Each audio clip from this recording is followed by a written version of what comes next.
And welcome in, everybody, to a Wednesday edition of Birds 365 here on JAKIB Sports. I'm your host, Zander Krause. That's my co-host, Johnny Mac, John McMullen, back with you live for another edition of the show today, a Wednesday edition. We got a couple great guests for you, per usual, on our Wednesday. Johnny Mac, how you doing on this Wednesday morning, my friend? Doing well. Getting deeper into the off season. Happy spring training day for Phillies fans. I think they report today, so maybe they'll have a good season. Take some of the heat off the Philadelphia Eagles. I doubt it, though. I doubt it too, John. I doubt it too. Yeah. So just the start of the process. Things are going to ramp up at the end of the month, as I mentioned, in Indianapolis. When everybody sort of lays the foundation for free agency, and then you're really off and running when player movement begins, significant player movement. Yep, and that'll come soon. So we'll keep an eye on that. We'll keep everybody posted and ready for that. Obviously, a lot of potential change here for the Philadelphia Eagles. I think the one thing that's on my mind, and we'll talk about this a little bit after we get the updates for the day, but just something to keep in your guys' minds who's listening for a little bit later on in the show. A lot of offensive change on the coaching staff. What kind of change is coming on the personnel? I mean, you would think if they change this much on the coaching staff, is there potential personnel changes to follow, and how big could they be? We'll talk a little bit about that on today's Birds 365. We'll also talk to Mike Gill, all right, who's back from the Super Bowl. He was out there last week on Radio Row or Media Row, whatever it's called nowadays. So I'm looking forward to hearing from him. And then in hour number 2, we'll talk to Brandon Lee Gouton. So looking forward to that. 2 great guests for you guys today. Johnny Mac, what's the latest in Eagle Land? Sounds like we got a couple coaches returning. The first of this news this summer, because we've seen a lot go out. All right, we got a couple staying here in Philly. John, what's the latest on the Eagles coaching staff? Yeah, at the beginning of all this, we were told it was going to be a mix of old and new, and now we see the old after the mix of the new. Aaron Moorhead's going to stay as the wide receivers coach.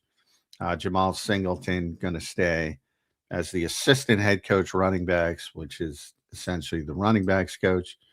And yeah, a couple other low-level staffers are going to be kept around. The most surprising would be Press Taylor. Not Press Taylor. Press Taylor. Parks Frazier. Press got the gig in Chicago. Congratulations again to Press. Parks Frazier, who was the passing game coordinator, is going to be back. Obviously, they hired Josh Grizzard. He's not going to have that job. He's going to have some kind of job on the staff. We'll see what it is. Again, the title, maybe senior offensive analysis, something like that. Yeah. You know, one of those types of things. And then, again, some of the lower level guys that most fans probably haven't heard of, Montgomery Van Gorder, Eric Dickerson. If you listen to this show, you know about Eric Dickerson because he's the one who would identify personnel groupings during games. So they're quality control coaches. They'll be back. Greg Austin will be back. So he was the assistant offensive line coach. That would mean he's probably going to stay as the assistant offensive line coach under Chris Cooper, who's new. And then Kevin Patullo's still hanging on. Don't know what that's going to look like. Jason Michael is gone, the tight ends coach. And the one open-ended sort of discussion is quarterback coach. And this is where Scott Leffler's kind of in limbo because they've interviewed some people and want to interview some people. So clearly that's a situation where he's under contract and they can keep him. And if they don't get an upgrade or what they perceive to be an upgrade, then he would be back. But, you know, that's probably not the best scenario for either side. Not like the best scenario. Yeah. I interviewed 5 guys to replace. Yeah. You know. My hunch is they're waiting for Greg Olson, who's a long-time offensive coordinator, quarterbacks coach in this league. Raiders last year was their interim offensive coordinator. Remember, they have a new head coach, and they just hired him after the Super Bowl, so they probably want to see what he wants to do and maybe wants to keep him. So my hunch is they're waiting on that because he used to coach Mannion in Seattle, Greg Olson. So I think that would be his preference, but that's just speculation. Obviously, they're waiting on something. And if they don't get that something, Scott Lepler will probably be back. We'll see about that. That's an interesting scenario where you have guys who are here, but kind of got soft demoted. Like Parks Frazier is going to be back, but he's obviously not the pass game coordinator. Like, what does that mean, John? What is that? I guess does that mean that they like him enough that they'll keep him in the building? But did he try and go and get another? Like, you would think he would be like, I don't want to take a demotion. Let me go try and get another job. And then maybe if you can't find one, the Eagles bring him back. What kind of scenario? How do you think that plays out behind the scenes? It feels like kind of a muddy situation. Yeah, I mean, that's sort of the NFL coaching profession. I mean, especially assistants. I hate to phrase it this way, but I will. It's like you see the turnover around the league year and year and year. I mentioned it with Tampa Bay yesterday, changing 12 different coaches. It's like shuffling the deck chairs, man. 90% of them. Right. You know, Cooper's out in Minnesota. He's in Philadelphia. Grizzard's out in Tampa Bay. He's in Philadelphia. Yeah. And vice versa. That's the way the league is. That's the way the league works.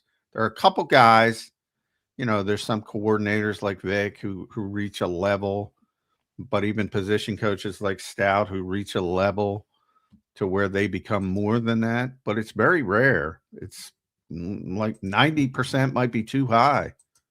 And you know, if you're in this profession, the worst thing you want to do is get out of it and sit a year out. If you're a position coach, so you have this tremendous, you know, you look at the resumes of all these guys and you see when you get to somebody like Greg Olson, you know, he's coached for 30% of the league. And when his name came out, I did the math. I mean, it's unbelievable how many organizations and for somebody young like Parks Frazier, he's only 34, 35, somewhere in that range. I mean, the worst thing for his career is to sit out a season. So, and you know, you take it as a positive. You get to learn a different style of offense after being in this style of offense in theory. So, you become a more well-rounded coach. That's how you have to go about it if you're a Parks Frazier. But yeah, obviously it's not a positive step when you're a passing game coordinator, then you're going to be something less. But, you know, again, I think I mentioned it with Stout, like there's a flow chart and passing game, running game coordinator, they're third in their realm in Philadelphia because they have an offensive head coach. It goes head coach, offensive coordinator, run game, pass game coordinator. They're not in charge of anything. So you learn and hopefully you get a better opportunity down the road. Look at Press Taylor. I brought him up by mistake, but look at him. Yeah. Now he's the offensive coordinator again of the Chicago Bears, and in a hang position. In there, John. You got to hang in there. Keep plugging, and maybe your opportunity will come. If the Bears continue to play well, and you know we know what people think of Ben Johnson. Yep. He's on the cusp. So sort of the way the industry works. Unfortunately, it's a difficult industry. It is. It's a very difficult industry. John, the two names I think that people are going to be talking about, and that's Aaron Moorhead and Jamal Singleton, the two guys returning in their same roles. What's your thought on those guys returning? Do you think it's good? Do you think they should have just, I mean, if they cleaned the rest of the house, you might as well clean the last bedroom too. Should they have just cleaned it out? I mean, I don't know why people seem to think Aaron Moorhead sucks. I don't have a problem with the guy. I can't really tell whether he's good or bad. I saw that in the comment. My God. I mean, there's a perfect example. I mean, I got it with my ex too. Oh, they brought back Moorhead. What do we go? What is the problem with Aaron Moorhead? Know about what Aaron Moorhead actually does. Welcome to my world. I had no idea why these people latch on to these narratives. Well, I will say this: is it because he got the only good receivers, I guess, in Philly have been Devontae and AJ, and those people look at them as finished products, so they're like, who has he developed? I don't know. I don't know why they were so hard on Aaron Moorhead, but they don't seem to like Aaron Moorhead, John. He's in the crosshairs after Kevin Patullo has been taken out already. Yeah, well, it's similar to if you have good players, I mean, I don't know how that's a detriment to somebody's resume. It's only going to help you, and obviously, yeah, sure, it's easier to coach AJ Brown and Devontae Smith than insert name. But I think you also have to give the guy credit to say like Devontae Smith hasn't improved since he got here. That's blatantly false. Yeah, I agree. I mean, he was a great rookie, and but there was a lot to learn, and he's gotten much better over the years. And AJ, from the standpoint of when he came in, and everybody knew the talent level, but nobody knew he was going to be this good. He's coming off a down year from his perspective, but nobody looked at AJ Brown like he was a top 5 receiver in the NFL. Now, part of that was circumstance, being in Tennessee with a run-first offense, and ironically comes to a run-first offense here. And that's, by the way, explains a lot of his frustration. He spent his entire career in that type of environment. But he performed a lot better here than he did in Tennessee. So yeah, I don't know. But then the estimation is, well, I assume, and I get from my comment, well, he hasn't developed anybody. Well, who the fuck are you going to develop that's going to go ahead of those two? Like, what are you even asking for? Like Darius Cooper, there's a lot of positives there.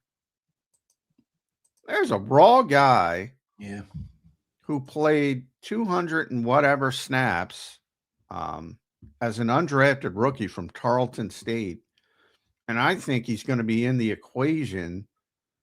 They're going to draft somebody or bring somebody in for competition. But I think he's going to be in the equation to earn some playing time with a strong summer. That's not a positive. Jahan Dotson. Look, when the ball went his way here, he made the plays. And that, that's a lot different than like when Quez Watkins was the third receiver or somebody of that nature. Yeah. Now, I actually think Jahan might be a nice player, but we haven't been able to really see that in Philly. Well, that's the style of offense, which you think Aaron Moorhead can control the traffic? Yeah, right. He can. He's not that powerful. I'm glad you brought that up because he was getting shit on in the comments. Yeah, and I just don't understand where these people. I mean, what information do you have? The people that shit on him. What do you think of them? You have more information than them. What do you think? I mean, you've watched them up close. You've had a chance, as close as you can get. You've been to practices, to camps, what do you think of Aaron Moorhead? Do you think it's good? Yeah, I mean, the only thing, great dude, number one, connects with people. So to me, that's the more important part. To the players, players love him. So I mean, the players tell you more about the coaches. And I like when they bring them up unprompted and how they helped and things like that. So you hear a lot of that kind of stuff. Yeah, it doesn't, it surprises me if you go back to, because Aaron was here for Doug Peterson's last year. He got here before Nick Sirianni. So he wasn't a Nick Sirianni guy. He is now. And he kind of earned it because Nick didn't want him early on. And Nick was a wide receiver in college. He was a wide receiver coach. That's sort of his expertise from a positional standpoint. And he, didn't necessarily want to carry him over, but he had to. That's a similar situation to what Scott Loeffler's dealing with this year. You probably have a new offense who doesn't really want him, but he might have to use him and carry him over, and maybe you take advantage of the situation. That's how I think it's worked out for Aaron Moorhead. And then Jamal Singleton. I mean, yeah, I'm no surprise he's back. He was one of the ones I projected that would be back because, I mean, what has he done wrong? I know. I mean, his running back had a historic season a year ago. Well, and even before that, ironically, Yeah, this was Miles has played well here. yeah, DeAndre Swift played DeAndre well Swift, here. Kenny exactly. Gainwell, developed here. I think Jamal Singleton's been fine. Yeah, exactly. So, and then this past year was probably his worst year. It was shot. I mean, because they had But such a again, bad that's year. the classic case, John, that you always say. Well, what could Jamal Singleton Well, really yeah, have? I know. I mean, That's what I is it, mean. it, I think people don't understand, like, the flow chart. Like the offense is Nick Sirianni and Kevin Petula. That's the offense. So, and people shit on Kevin plenty. They probably need to shit on Nick more because it's his offense. But yeah, everybody else is working towards their goals. They're not, they don't have, Jeff Stoutland doesn't have power over the running game.